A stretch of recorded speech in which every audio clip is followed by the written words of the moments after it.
ಬೀದರ್ ಜಿಲ್ಲೆಯ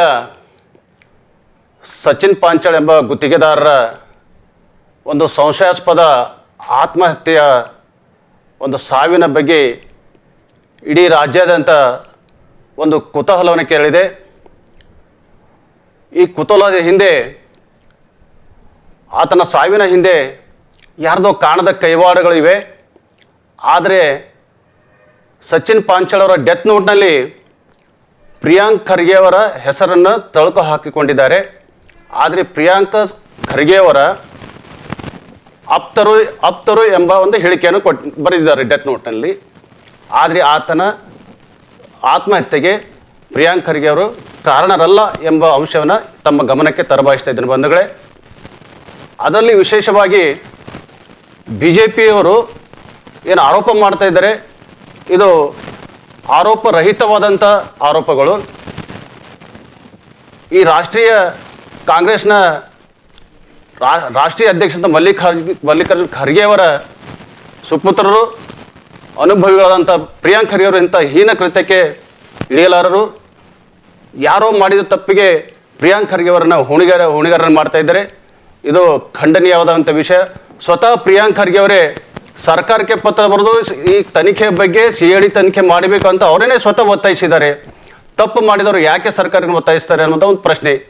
ಸೊ ಅದಕ್ಕಾಗಿ ಇನ್ನೊಂದು ಕಡೆ ನಮ್ಮದು ಏನು ಸಂಶಯ ಕಾಡ್ತಾ ಇದೆ ಅಂದರೆ, ಪ್ರಿಯಾಂಕ್ ಖರ್ಗೆ ಅವರ ಸ್ವಪಕ್ಷದವರೇ ಆದಂಥ ನಮ್ಮ ಬೀದರ್ ಜಿಲ್ಲೆಯ ಕಾಂಗ್ರೆಸ್ ಪಕ್ಷದ ಫಲಾನುಭವಿಗಳಾದಂಥ ಔರಾದ್ ಕ್ಷೇತ್ರದ ಟಿಕೆಟ್ ಪಡೆದು ಸ್ಪರ್ಧಿಸಿದಂಥ ವಿಜಯಕುಮಾರ್ ಕೌಡಾಳಿ ಇರ್ಬೋದು, ಭೀಮಸೇನ್ ರಾವ್ ಸಿಂಧೆ ಇರ್ಬೋದು, ಮತ್ತು ಬೀದರ್ ದಕ್ಷಿಣ ಕ್ಷೇತ್ರದ ಮಾಜಿ ಶಾಸಕರಂಥ ಅಶೋಕ್ ಖೇಣಿ ಇರ್ಬೋದು, ಮಾಜಿ MLC ಅಂತ ಅರವಿಂದ್ ಅರಳಿ ಇರ್ಬೋದು, ಮಾಜಿ MLC ಅಂತ ವಿಜಯ್ ಸಿಂಗ್ ಇರ್ಬೋದು, ಅಲ್ಲದೆ ಬಸವ ಕಲ್ಯಾಣ ಕ್ಷೇತ್ರದಿಂದ ಸ್ಪರ್ಧಿಸಿದಂಥ ಮಾಲಾ B ನಾರಾಯಣರಾವ್ ಇವತ್ತು ಸದ್ಯ ಅವರು ಮೀನುಗಾರಿಕೆ ಇಲಾಖೆಯ ನಿಗಮದ ಅಧ್ಯಕ್ಷರಾಗಿದ್ದಾರೆ.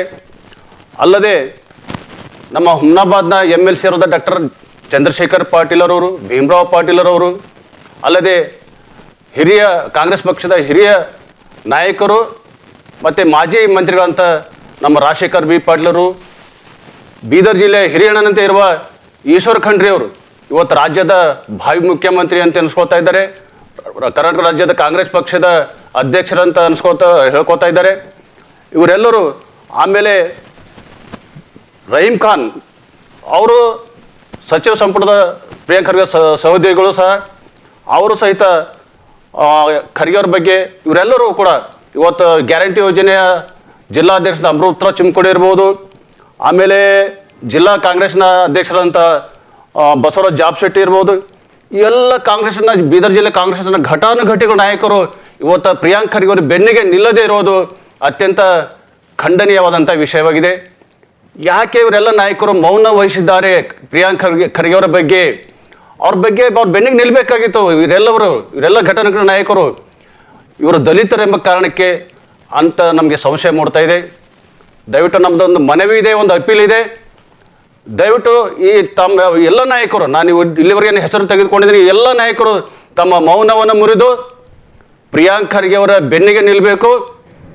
ಇಲ್ಲದಿದ್ದರೆ ನಾವು ನಿಮ್ಮ ಮನೆ ಎದುರು ಎಲ್ಲ ದಲಿತ ಸಂಘಟನೆ ಮುಖಂಡರು, ನಾನು ಇಲ್ಲಿವರೆಗೆ ಎಲ್ಲ ನಾಯಕರ ಹೆಸರು ಹೇಳಿದ್ದೀನಿ, ಆ ನಾಯಕರ ಮನೆ ಮುಂದೆ ನಾವು ಪ್ರತಿಭಟನೆ ಮಾಡಬೇಕಂತ ಪ್ರಸಂಗವನ್ನು ಬಂದು ಒದಗ್ತಾ ಇದೆ ಬಂಧುಗಳೇ. ಇವತ್ತು BJPಯವರು ಪ್ರಿಯಾಂಕ್ ಖರ್ಗೆ ಮನೆ ಮುಂದೆ ಅವರ ಮನೆ ಮುತ್ತಿಗೆ ಹಾಕಿದಾರಲ್ಲ, ನಾವು BJPಯವ್ರ ಮನೆ ಮುತ್ತಿಗೆ ಹಾಕಂಗಿಲ್ಲ. ಇವತ್ತು ಕಾಂಗ್ರೆಸ್ ನಾಯಕರ ಮನೆ ಮುತ್ತಿಗೆ ಹಾಕಬೇಕಾಗಿದೆ ಎಂಬ ಪ್ರಶ್ನೆಯನ್ನು ನಿಮ್ಮ ಮುಂದೆ ಎದುರುಗಿಡ್ತಾ ಇದೆ ಬಂಧುಗಳೇ. ಅದಕ್ಕೆ ದಯವಿಟ್ಟು ಇನ್ನೊಮ್ಮೆ ನಾನು ಮಗದೊಮ್ಮೆ ತಮಗೆ ಅಪೀಲ್ ಮಾಡ್ತಾ ಇದ್ದೀನಿ, ಮನವಿ ಮಾಡ್ತಾ ಇದ್ದೀನಿ. ತಾವು ದಯವಿಟ್ಟು ತಮ್ಮ ಮೌನವನ್ನು ಮುರಿದು ಪ್ರಿಯಾಂಕ್ ಖರ್ಗೆ ಅವರೇ ಬೆನ್ನಿಗೆ ನಿಂತು ಅವರಿಗೆ ಹೆಗಲು ಕೊಟ್ಟು ಅವರಿಗೆ ನೀವು ಸಾಥ್ ಕೊಡ್ತೀರಂತ ನಾನು ನಂಬಿದ್ದೀನಿ. ಧನ್ಯವಾದಗಳು. ಈಗಾಗಲೇ ಲಕ್ಷ್ಮೀಪುತ್ರ ಮಾಳಿಗೆ ಅಣ್ಣವರು ಹೇಳಿದಂಗೆ ಬೀದರ್ ಜಿಲ್ಲೆಯ ಮಂತ್ರಿಗಳು ಮತ್ತು ಮಾಜಿ ಮಂತ್ರಿಗಳು ಮತ್ತು MLCಗಳು ಮತ್ತು ಮಾಜಿ MLCಗಳು ಮತ್ತು ಇವರೆಲ್ಲ ಪ್ರಿಯಾಂಕ್ ಖರ್ಗೆ ಸಾಬರ್ ಬೆನ್ನಿಗೆ ನಿಲ್ಲಬೇಕಂತೇಳಿ ಮನವಿ ಮಾಡಿಕೊಳ್ಳುತ್ತೇನೆ. ಗ್ರಾಹಕರ ಸ್ಯಾಟಿಸ್ಫ್ಯಾಕ್ಷನ್ ನಲ್ಲಿ ನಂಬರ್ 1 ತೃಪ್ತಿದಾಯಕ ಶೋರೂಮ್ ನಿಮ್ಮ ಎಸ್ಪಿ ಟಿವಿಎಸ್ ಶೋರೂಮ್ ನಿಮಗಾಗಿ ತಂದಿದೆ ಹೊಸ ಮಾಡೆಲ್ಗಳ ಹೊಸ ಬೈಕ್ಗಳು. ರೈತರಿಗಾಗಿ ಅನುಕೂಲವಾಗಿರುವ ಸೂಪರ್ ಎಕ್ಸೆಲ್ ಕೂಡ ಲಭ್ಯ. ಹಾಗಿದ್ರೆ ಹಿಂದೆ ಭೇಟಿ ನೀಡಿ ಎಸ್ಪಿ ಟಿವಿಎಸ್ ಶೋರೂಮ್ ಮಾಲೀಕರು ಲೋಕೇಶ್ ಆರ್ಜಿ. ಹೆಚ್ಚಿನ ಮಾಹಿತಿಗಾಗಿ ಸಂಪರ್ಕಿಸಿ 8494951009. ನಾಗಲಕ್ಷ್ಮಿ ದಾಬಾ ಹತ್ತಿರ, Gulbarga. Coat pant, sherwani, suiting, shirting, sari, dress material ಹಾಗೂ ಮದುವೆ ಸಮಾರಂಭಗಳ ಎಲ್ಲಾ ತರಹದ ಬಟ್ಟೆಗಳು ಹೋಲ್ಸೇಲ್ ದರದಲ್ಲಿ ಲಭ್ಯ. ಹಾಗಿದ್ರೆ ಹಿಂದೆ ಭೇಟಿ ನೀಡಿ ಆರ್ಕೆ ಫ್ಯಾಷನ್ ಕಲೆಕ್ಷನ್, ಬಸ್ ನಿಲ್ದಾಣ ಎದುರುಗಡೆ, ಹುಮ್ನಾಬಾದ್. ಹೆಚ್ಚಿನ ಮಾಹಿತಿಗಾಗಿ ಸಂಪರ್ಕಿಸಿ 8660601957.